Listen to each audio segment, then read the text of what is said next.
Hello friends, चलतु जानिबा Odia GK quiz. प्रतिदिन सकाळु कौन खाइबा द्वारा किडनी केबे भी खराब होई न थाए। दर्शक बंधु, आजिकालीर व्यक्तिंकर जीवन बहुत व्यस्त बहुल होई पड़लानी।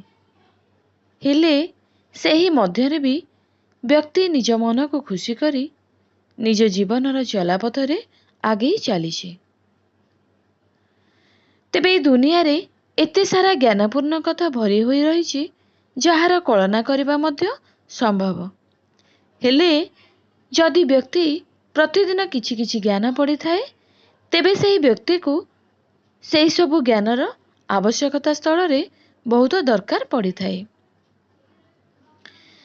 दुनिया रे अनेक ज्ञानपूर्ण कथा भरी होई रही जहाँ सबु किछि टेक्निक करी जानिबा साधारण पक्षे संभव होई न थाए।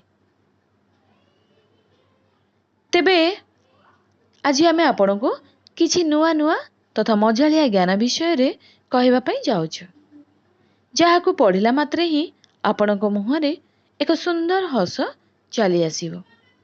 तेबे आउ समय को विलंब न करी चलंतु से मजालिया कथा आलोचना करिबा। एक रे एमिति केउ गछ जिए कि राति दिन 24 घंटा अम्लजान देई थाए? उत्तर हेउची ओस्त गछ। दुई रे भारतर केउ राज्यर लोक माने नड़िया तेल रे खाद्य प्रस्तुत करिथांती? उत्तर हेउची केरल। तीन रे विश्वर केउ देश रे सर्वाधिक घी उत्पादन करा जाय थाए? उत्तर हेउची इटाली। चारि रे केउ पक्षी निजर बेक को 360 डिग्री बुलाई पारि थाए? उत्तर हेउची पेचा। पांच रे भारतर केउ राज्य रे सबुठारु अधिक सोला चाष करा जाय थाए? उत्तर हेउची मध्य प्रदेश। 6 रे विश्वर केउ देश सर्वप्रथमे चंद्र रे कपा गछ लगाइथिला? उत्तर हेउची चीन।